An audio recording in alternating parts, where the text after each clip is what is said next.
दोस्तों, जानवरों में गधा सबसे बेवकूफ़ समझा जाता है। जब हम किसी शख्स को पल्ले दर्जे का अहमक कहना चाहते हैं तो उसे गधा कहते हैं। गधा वाइक बेवकूफ़ है। यह उसकी सदालोही और इंतहा दर्जे की कुव्वत बरसत ने उसे यह खिताब दिलवाया है। उसकी तस्फिया नहीं हो सकता। गाय शरीफ जानवर है मगर सींग मारते। कुत्ता भी गरीब जानवर है लेकिन कभी कभी उसे गुस्सा भी आ जाता है, मगर गधे को कभी गुस्सा नहीं आता। जितना चीज चाहे मार लो, चाहे जैसी खराब सड़ी हुई घास सामने डाल दो, उसके चेहरे पर नाराजगी के आसार कभी नहीं नजर आएंगे। अप्रैल में शायद कभी गुलेल कर लेता हो, पर हमने उसे कभी खुश होते नहीं देखा। उसके चेहरे पर एक मुश्किल मायूसी छाई रहती है। सुख दुख नफा नुकसान से कभी उसे शद होते नहीं देखा। ऋषि मुनियों की जिस कदर खूबियाँ सब उसमें बदर्जा तुम मौजूद है, लेकिन आदमी उसे बेवकूफ़ कहता है। आला खसलतों की ऐसी तौहीन हमने और कहीं नहीं देखी। मुमकिन है दुनिया में सीधेपन के लिए जगह ना हो, लेकिन गधे का एक भाई और भी है जो उससे कुछ कम ही गधा है, वह भी बैल। जिस मानों में हमें गधे लफ्ज इस्तेमाल करते हैं, कुछ लोग ऐसे भी है जो बैल को बेवकूफ़ का सरदार कहने को तैयार है, मगर हमारा ख्याल ऐसा नहीं। बैल कभी कभी मारता है, कभी कभी अड़ियाल बैल भी देखने में आता है, और कभी कई तरीकों से वह अपनी नापसंदीदी और नाराजगी का इजहार कर देता है, लिहाजा उसका दर्जा गधे से नीचे है। जूरी खासी के पास दो बैल थे, एक का नाम हीरा और दूसरे का मोती। दोनों देखने में खूबसूरत, काम में चौकस, दिल टोज में ऊंचे। बहुत दिनों में से एक साथ रहते रहते दोनों में मोहब्बत हो गई थी। जिस वक्त यह दोनों बैल हल या गाड़ी में जूते जाते थे, गर्दन हिला हिला कर चलते, तो हर एक की कोशिश होती कि ज़्यादा बोझ मेरी ही गर्दन पर है। एक साथ नांद में मुंह डालते, एक मुंह हटा लेता तो दूसरा भी हटा लेता, और एक साथ ही बैठते। एक मर्तबा जूरी ने दोनों बैल चंद दिनों के लिए अपने ससुराल भेजे। बैलों को क्या मालूम वह क्यों भेजे जा रहे हैं, समझ मालिक हमें बेच दिया। मगर उन बेजवानों की जवान होती तो जूरी से पूछते, तुमने हम गरीबों को क्यों निकाल दिया? हमने कभी दाने चारे की शिकायत नहीं की। तुमने जो कुछ खिलाया सर झुका कर खा लिया, फिर तुमने हमें क्यों बेच दिया? किसी वक्त दोनों बैल नए गांव जा पहुंचे। दिन भर के भूखे थे, दोनों का दिल भारी हो रहा था। जिसे उन्होंने अपना घर समझा था वह उसने छूट गया था। जब गांव में सोता पड़ गया तो दोनों ने जोर मार कर उस रस्सा तोड़ लिया और घर की तरफ चले। जूरी ने सुबह उठकर देखा तो दोनों बैल चरनी पर खड़े थे, दोनों के घुटनों तक पांव कीचड़ में भरे हुए थे। दोनों की आंखों में मोहब्बत की नाराजगी झलक रही थी। जूरी उनको देखकर मोहब्बत से बावला हो गया और दौड़ कर उसके गले से लिपट गया। घर और गांव के लड़के जमा हो गए और तालियां बजा बजा कर उनका खैर मकदम करने लगे। कोई अपने घर से रोटियां लाया, कोई गुड़ और कोई भूसी। जूरी की बीवी ने बैलों को दरवाजे पर देखा तो जल उठी, बोली, कैसे नमक हराम बैल है, एक दिन भी वहाँ काम ना किया। भाग खड़े हुए जूरी अपने बैलों पर इल्जाम बर्दाश्त न कर सका, बोला, नमक हराम क्यों है?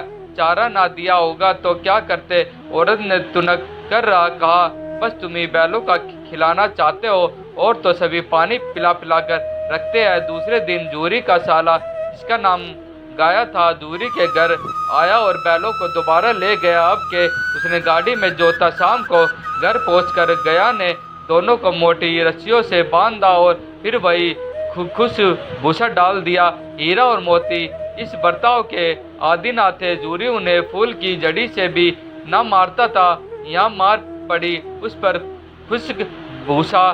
चांद की तरह आग भी ना उठाई। दूसरे दिन गया ने बैलों को हल में जोता, मगर उन्होंने पाँव न उठाया।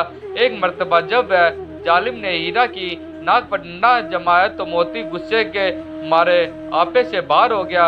हल लेकर भागा। गले में बड़ी बड़ी रस्सियां ना होती तो वह दोनों निकल गए होते। मोती तो बस ऐंठ कर रह गया आग पहुंचा और दोनों को पकड़ कर ले चला। आज दोनों के सामने फिर वही खुश्क भूसा लाया गया। दोनों चुपचाप खड़े रहे।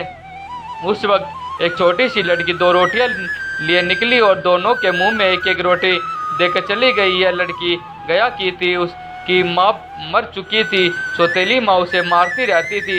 इन बैलों से उसे हमदर्दी हो गई। दोनों दिन भर जोते जाते, उल्टे डंडे खाते, शाम को थान पर बांध दिए जाते और रात को वही लड़की उन्हें एक एक रोटी दे जाती।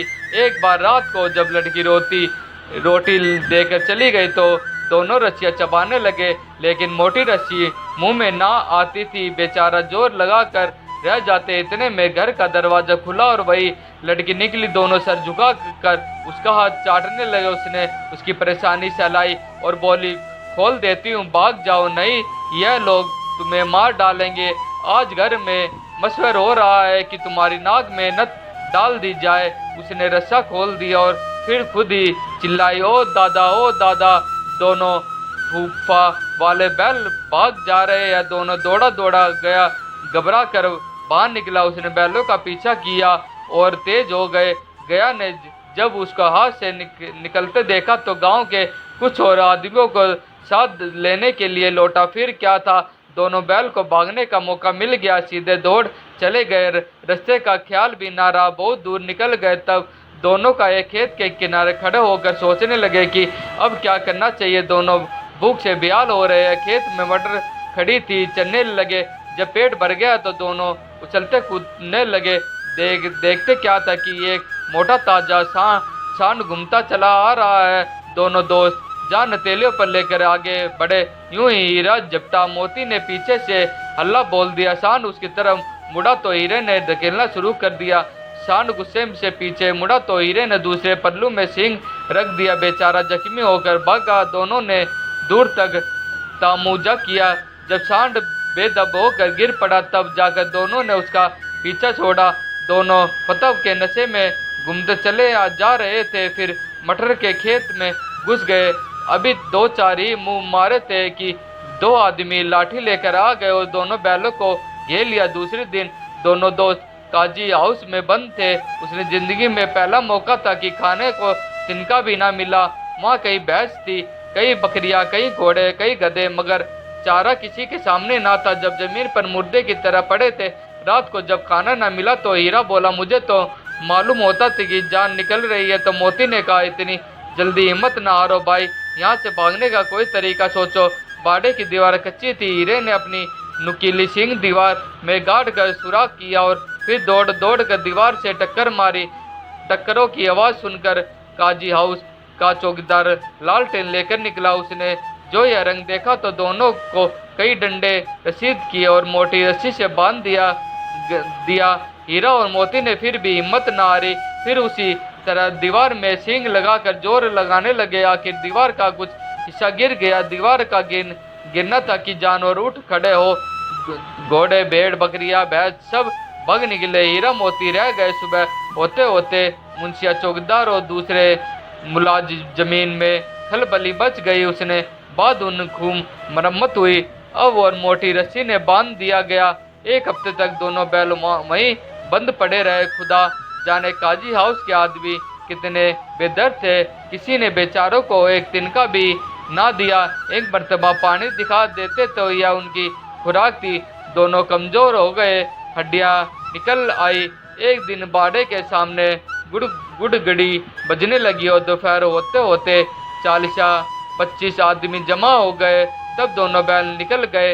लोग आकर उसकी सूरत देखते और चल जाते। उन कमजोर बैलों को कौन खरीदता। इतने में एक आदमी आया। उसकी आंखें सुर्ख थी। वह मुंशी जी से बातें करने लगा। उसकी शक्ल देखकर दोनों बैल कांप उठे। नीलामी हो जाने के बाद दोनों बैल उस आदमी के साथ चले गए। अचानक उन्हें एक ऐसा मालूम हुआ कि यह रास्ता देखा हुआ है। हाँ, इधर ही से तो गया। उनका अपने गांव ले गया था। वही खेत, वही बाग, वही गांव। अब उनकी रफ्तार तेज होने लगी। सारी तनाक, सारी कमजोरी, सारी मायूसी रफा हो गई। अरे यह तो अपना खेत आ गया। यह अपना कुआं है जहाँ रोज पानी पिया करते थे। दोनों मस्त होकर कुलेल करते हुए घर की तरफ दौड़े और अपने थान पर जाकर खड़े हो गए। वह आदमी भी पीछे पीछे दौड़ा आया। जूरी दरवाजे पर बैठा खाना खा रहा था। बैलों को देखते ही दौड़ा और उन्हें प्यार करने लगा। बैलों की आंखों से आंसू बहने लगे। उस आदमी ने आकर बैलों को रस्सी पकड़ ली। जूरी ने कहा, यह बैल मेरे हैं, तुम्हारे कैसे है? मैंने नीलामी में ली है। वह आदमी जबरदस्ती बैलों को ले जाने के लिए आगे बढ़ा। उसी वक्त मोती ने सींग चलाया।